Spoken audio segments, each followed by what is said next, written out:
এই যে প্রথম আলো রিপোর্টটা আছে না, এই রিপোর্টের নিচে আমি দেখলাম যে ওখানে 21টা মন্তব্য পড়েছে। এই মন্তব্যগুলো কারা করেছে? এই মন্তব্যগুলো করেছে সাধারণ পাঠকরা। আপনি হয়তো বলবেন মোটিভেটেড পাঠক হতে পারে, কিছু মোটিভেটেড পাঠকও হতে পারে, আবার কিছু সাধারণ পাঠকও হতে পারে, সব মিলিয়েই কিন্তু মন্তব্যটা হয়েছে। কিন্তু ইন্টারেস্টিং হলো এই 21টা মন্তব্যের মধ্যে আমি একটা মন্তব্য পেলাম না যারা নাকি তারেক রহমানের প্রশংসা করলেন। এরা প্রায় সবাই তারেক রহমানকে সমালোচনা করেছেন। আরেকজন লিখেছেন বিএনপির ইতিহাস দেশবাসী জানে। আরেকজন আপনি আর কতদিন লন্ডনে বসে ভিডিও কলে কথা বলবেন, লজ্জা লাগে আপনাকে দেখলে। মিস্টার সোহাগ নামে একজন লিখেছেন আপনার কর্মীরা যখন রাস্তায় মার খায় তখন আপনি লন্ডনে বসে আয়েশ করেন। তারিক আব্দুল্লাহ লিখেছেন খুবই হালকা কথা হয়ে গেল, বিএনপি ক্ষমতায় আসার পর কি এয়ার কন্ডিশন ছাড়া রুমে বসে অফিস করবেন। সুজন লিখেছেন সংস্কার করছে, চুরি তো করছে না। লিঙ্কন লিখেছেন আপনি তো লন্ডনে বসে প্রধানমন্ত্রী হওয়ার স্বপ্ন দেখছেন।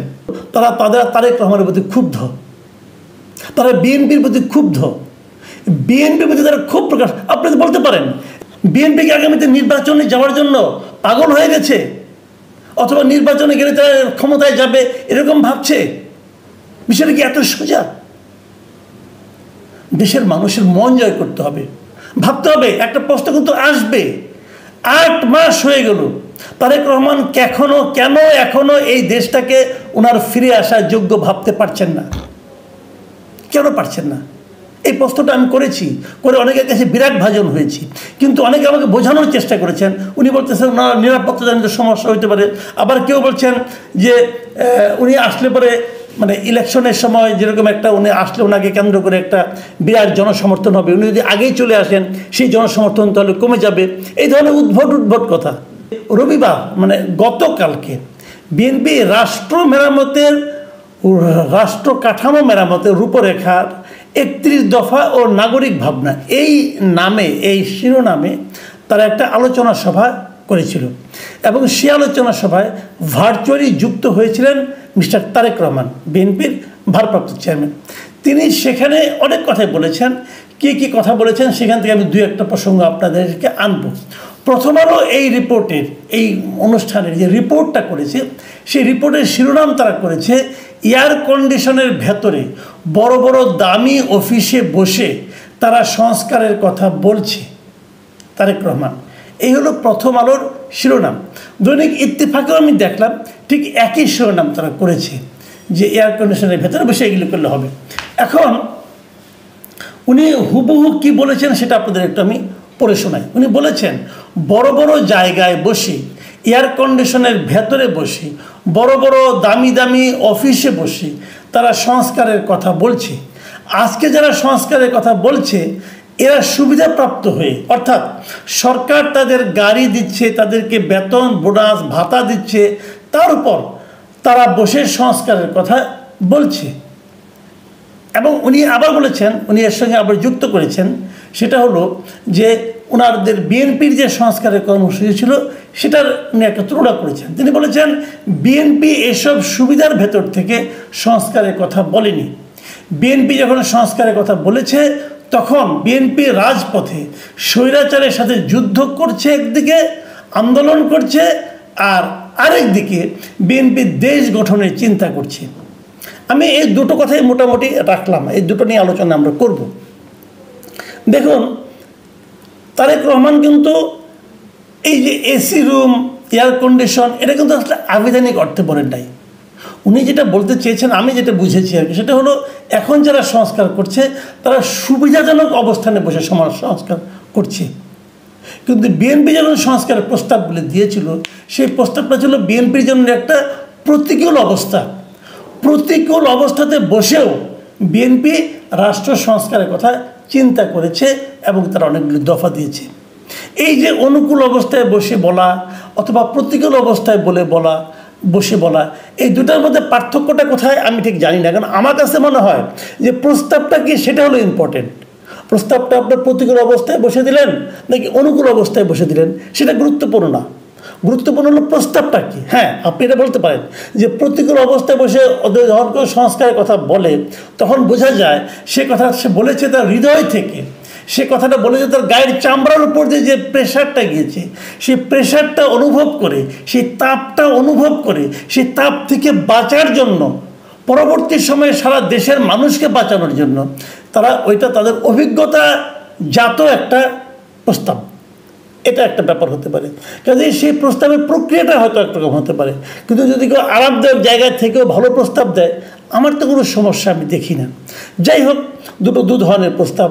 আমি বরং আরও একটু পার্থক্য করতে চাই এইভাবে, ওটা হলো রাজনৈতিক প্রস্তাব আর এটা হচ্ছে গিয়ে কিছুটা বুদ্ধিভিত্তিক প্রস্তাব। কিছু কিছু লোক ইউনিভার্সিটির টিচার অথবা এনজিও কর্মী তারাই সেই প্রস্তাবগুলো দিয়েছে।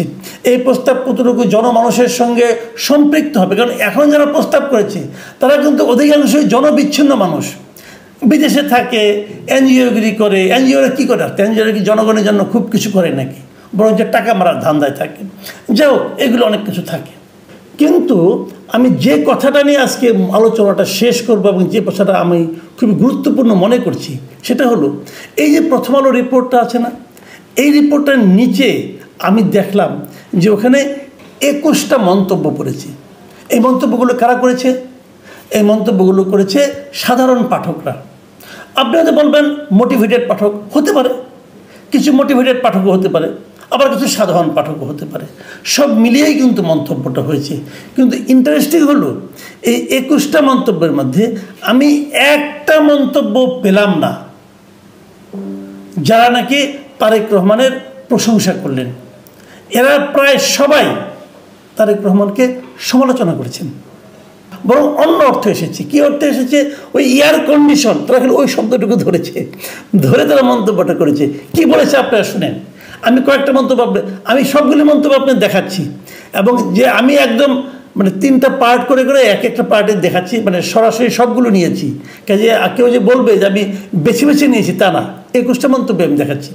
মন্তব্যগুলি কি বলেছে দেখুন, আমি মন্তব্যগুলো আপনি 2-1টা পড়ে শোনাই, আপনি মিলিয়ে নেন। সাব্বির আহমেদ লিখেছেন আপনি কোথায় বসে বলছেন। আরেকজন লিখেছেন আপনি কোথায় বসা আছেন। আরেকজন লিখেছেন আমরা আগের অবস্থায় ফিরে যেতে চাই না, সুতরাং দেশে বিদেশে যেখানেই থাকুন দেশের মানুষদের রাজনৈতিক জিম্মি থেকে মুক্তি দিবেন। আরেকজন লিখেছেন আর আপনি এয়ার কন্ডিশন ছাড়া আছেন। তারপরে লিখেছেন আর আপনি তো শীতের দেশে বসে 1000 মাইল দূরে বসে বেতারে কথা বলেন। তারপর লিখেছেন অথচ সে নিজেই এই কাজ করতেছে। আরেকজন লিখেছেন বিএনপির ইতিহাস দেশবাসী জানে। আরেকজন আপনি আর কতদিন লন্ডনে বসে ভিডিও কলে কথা বলবেন, লজ্জা লাগে আপনাকে দেখলে। আরেকজন লিখেছেন আপনারা কি গাছের তলায় বসে মিটিং করছেন। আরেকজন পরিবারতন্ত্র বাতিল করতে পারবেন। আরেকজন লিখেছেন বিএনপির কার্যালয়ে এসি নাই, দুঃখজনক, দেশে এসে এসি লাগাই দিন স্যার। মিস্টার সোহাগ নামে একজন লিখেছেন আপনার কর্মীরা যখন রাস্তায় মার খায় তখন আপনি লন্ডনে বসে আয়েশ করেন। তারিক আব্দুল্লাহ লিখেছেন খুবই হালকা কথা হয়ে গেল, বিএনপি ক্ষমতায় আসার পর কি এয়ার কন্ডিশন ছাড়া রুমে বসে অফিস করবেন।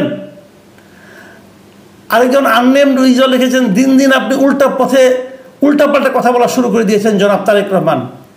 আরেকজন আননেম রিজল লিখেছেন সারা দেশে বিএনপি নেতাকর্মীরা বাটপাড়ি এবং চাঁদাবাজির সাথে জড়িত, আওয়ামী লীগের বিকল্প হয়ে বিএনপি কাজ করছে।